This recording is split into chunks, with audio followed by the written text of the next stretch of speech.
김종세 썰입니다. 자, 반갑습니다. 자, 이번에는 그 고깃집 관련된 중요한 얘기를 말씀드릴게요. 그 우리나라 외식업에서 가장 큰 비중을 차지한 거는 단연코 고깃집이죠. 근데 고깃집도 많은 변화를 일으켰는데요. 우리나라 고깃집의 큰 변화는 일단 2003년 광우병 파동 이후입니다. 2003년 광우병 파동이 상당히 많은 변화를 일으켰는데, 그때 큰 변화가 뭐냐면 특히 수입산 양념육 시장이 축소되면서 또 원산지 표시제가 등장했죠. 그러면서 우리나라의 그 어떤 그 외식 시장에서 고깃집 변화는 돼지고기는 삼겹살, 소고기는 등심으로 대표되는 생고기 혹은 소금구이 문화를 완전히 탈바꿈했습니다. 그리고 이게 이런 추세가 거의 한 10여 년, 아니 20년 가까이 끌고 온 것 같아요. 20년은 아직 안 됐고요. 그래서 근데 이제 이런 그 소금에 고기를 구워서 숯불구이 등에 고기를 구워서 소금에 찍어 먹는 것들이 이제는 좀 식상해진 것 같아요. 그리고 이제 이런 소금구이 같은 경우는 고기 원육 자체가 좋아야 되거든요. 그래서 요즘에 좀 그 어떤 대안이 떠오른 게 뭐냐면 즉석 양념입니다. 그 양념을 재지 않고요. 뭐 하루 이틀 3일 재지 않고 주문하면 죽석에서 커팅한 고기를 죽석으로 묻혀가지고 제공되는 컨셉인데요. 뭐 기존에 있는 가게 중에서도 잘하는 데가 있었어요. 대표적인 데가 경주에 있는 영양숯불갈비라고, 경주에서는 한우 전문점 중에서 매출이 제일 좋은데, 이 가게의 즉석 양념 갈비살이 전체 매출이 한 70% 가까이 됩니다. 그리고 경주에서 장사가 제일 잘 되고 외지 관광객들이 이 메뉴를 되게 선호하죠. 그리고 또 하나는 잠실에 늘푸른 목장이라고 그 경주식 숯불구이를 추구하는데, 여기도 그 경주에 있는 영양숯불갈비 같은 컨셉을 아마 벤치마킹 했던 것 같아요. 그래서 장사가 곧잘 됩니다. 한우 사용하고요. 그래서 제가 이런 죽석 양념에 대해서 짧게 그 강점에 대해서 한 9가지 정도를 정리하겠습니다. 첫 번째, 중독성이 강합니다. 이게 죽석 양념이 불에 익으면서 퍼질 양념육 냄새가 이 미각과 식욕을 자극합니다. 그래서 핵심 재료인 간장 맛하고 단맛의 향기가 자꾸 입맛을 당기게 됩니다. 그래서 상당히 중독성이 있습니다. 저는 현재 기준으로 그 소금에 찍어 먹는 구이 문화보다는 이 죽석 양념이 훨씬 더 제 입맛에 땡깁니다. 두 번째 부분은 추가 매출입니다. 그 보통 보면 특히 수입산 소고기 같은 경우에 그 일정한 부분 정도밖에 먹을 수 없는데요. 그 양념육, 죽석 양념을 할 경우에는 최소 30에서 50% 이상 더 많이 먹게 됩니다. 저희가 즉석 양념에 대해서 지금까지 한 20여 차례에 걸쳐서 CCK를 해봤는데요. 근데 소금에 찍어 먹었을 때보다는 즉석 양념을 했을 때, 물론 여기 전제 조건이 있습니다. 즉석 양념이 맛있어야 됩니다. 그리고 이 양념이 쉬운 양념이 아닙니다. 보통 그냥 소금에 찍어 먹었을 때보다 최소 30에서 50%를 더 취식량이 늘어납니다. 이게 되게 식당 입장에서 매력적인 거죠. 세 번째, 이게 되게 중요한 부분인데요. 인건비가 적게 들어갑니다. 보통 보면 이 즉석 양념은 고객이 직접 구워서 먹는 시스템이기 때문에요. 지금처럼 뭐 3.5cm 두툼하게 커팅해주고 그릴링해주고 이런 인건비를 최대한 줄일 수가 있거든요. 그리고 즉석 양념은 고기를 작게 잘라서 제공하기 때문에 중간에 커팅 서비스가 필요 없습니다. 자, 요거 되게 중요한 부분입니다. 자, 네 번째, 주류 매출을 일으킵니다. 즉석 양념은 약간 강한 양념이 있기 때문에 일단 맥주를 부르키고요. 그리고 소주보다는 맥주가 더 잘 맞습니다. 그래서 특히 라거 계통의 그 생맥주가 궁합이 잘 맞는다고 하는데요. 이 달콤한 짠맛을 청량감 넘치는 맥주가 딱 그 어떤 중화를 시켜줍니다. 그러나 요즘에는 그 하이볼 같은 희석주가 굉장히 잘 맞는 흐름이 또 있습니다. 자, 주류 매출을 기대할 수 있습니다. 자, 다섯 번째, 이것도 강점인데요. 반찬이 그다지 필요가 없습니다. 보통 죽석양념을 먹을 때는 쌈채소라든가 반찬이 가지수 끄는 것보다는 고기하고 양념 맛의 어떤 그 진한 맛이 반찬이 손이 잘 안 가더라고요. 그래서 반찬을 줄일 수 있는 게 되게 강점입니다. 여섯 번째, 요거 제가 되게 좋아하는 부분인데요. 밥하고 되게 잘 맞습니다. 특히 하얀 쌀밥이죠. 저는 얼마 전에 차를 타고 가면서 가장 입에 딱 땡겼던 음식이 뭐였냐면, 그 같이 동행한 사람도 마찬가지예요. 늦간살 죽석양념에다가 하얀 쌀밥이 그렇게 땡기더라고요. 쭉 기억에는 중독스러운 맛인데 밥하고 이 죽석양념하고 만났을 때는 되게 잘 맞습니다. 그래서 밥하고 되게 잘 맞는다는. 그래서 런치 메뉴를 점심 메뉴를 만들 수 있겠죠. 자, 죽성양념은 그래서 밥도둑입니다. 7번째, 냉면을 땡기게 합니다.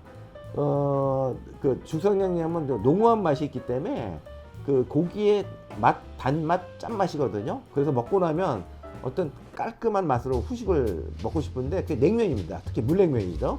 그래서 우리나라 사람들은 보통 보면 양념육을 먹었을 때는 냉면으로 마무리하는 경향이 있기 때문에 그 역시 죽성양념을 붙이면 냉면이라는 공기법보다 더 좋은 매출을 기대할 수 있습니다.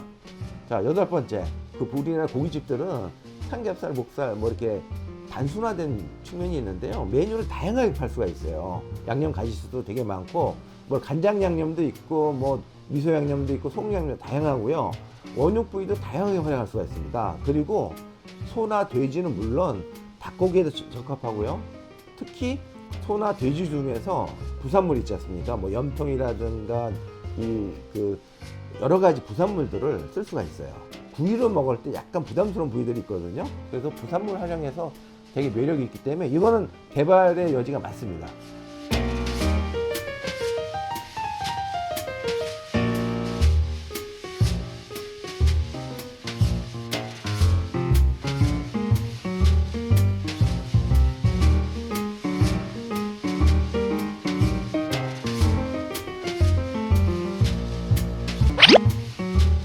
마지막 9번째. 자, 우리가 지금까지 삼겹살, 등심 등 맛있는 원육에다 소금을 찍어 먹는 걸 지금까지 되게 많이 먹었고 매출도 좋았는데, 자, 저도 요즘에 있지 않습니까? 삼겹살이 좀 지겨워지더라고요. 그리고 그 소고기 같은 경우도 등심보다 다른 부위를 먹고 싶은데 제가 수십 번에 거쳐서 죽성양념으로 테스트 해봤는데 오히려 이게 새로운 중독성이 탄생하고요. 또 새로운 대안이 있습니다. 그리고 또 중요한 게 뭐냐면 죽성양념은 조금 원육이 떨어져도 커버할 수 있는 장점이 있거든요. 그래가지고 요즘같이 가성비를 추구하는 시대에는 저는 죽성양념이 하나의 중요한 대안이라고 보고 있습니다. 자, 여러분들 죽석 양념에 대한 그 궁금한 거, 뭐 레시피라든가 뭐 실제로 뭐 제조품 같은 게 궁금한 거 있으면 뭐 저희한테 한번 다시 한번 연락을 주세요. 저 죽석 양념은 지금 외식 업계 고깃집에 아주 새로운 대안으로 떠오르고 있습니다.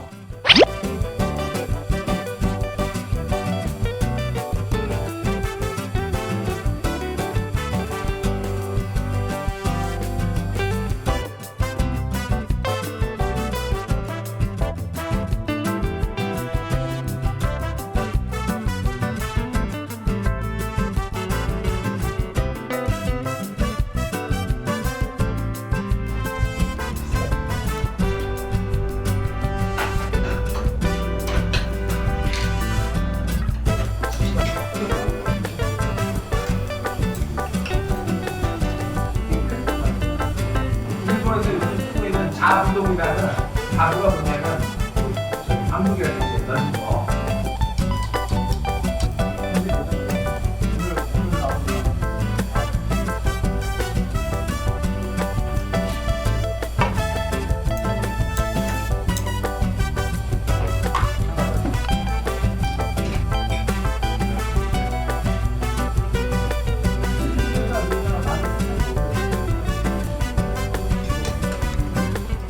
맛이 착 감기면서 이게 딱 육즙과 막 퍼져주는 게 상당히 그 생을 먹었을 때보다는 훨씬 더 약간 달기도 하고 이게 약간 촉촉한 느낌이 드니까 고기가 덜 느끼해요.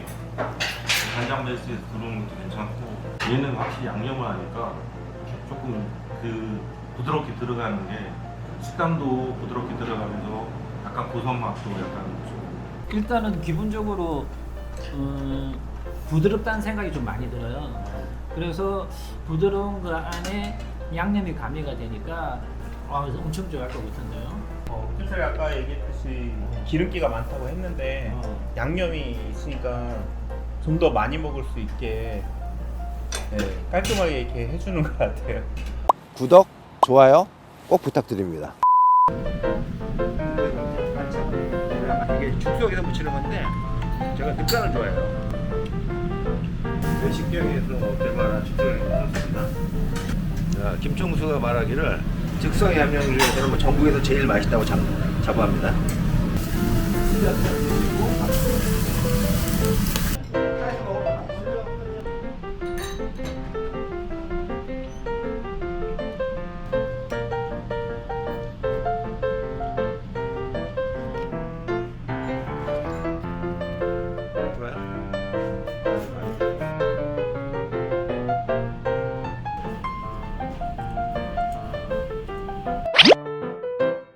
저는 원래 양념을 좋아해가지고 양념이 맛있어요. 안창살은 확실히 양념 한 개도 나은 것 같아요.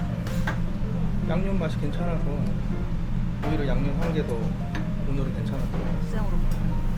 컨셉을 되게 잘 잡으면 유구를 좀 써먹을 용도가 있어요. 특히 양념에서요. 한우 가격에 거의 뭐 한 40%? 한우 가격이 깨끗 드시면 한 40%밖에 안 되는 거예요.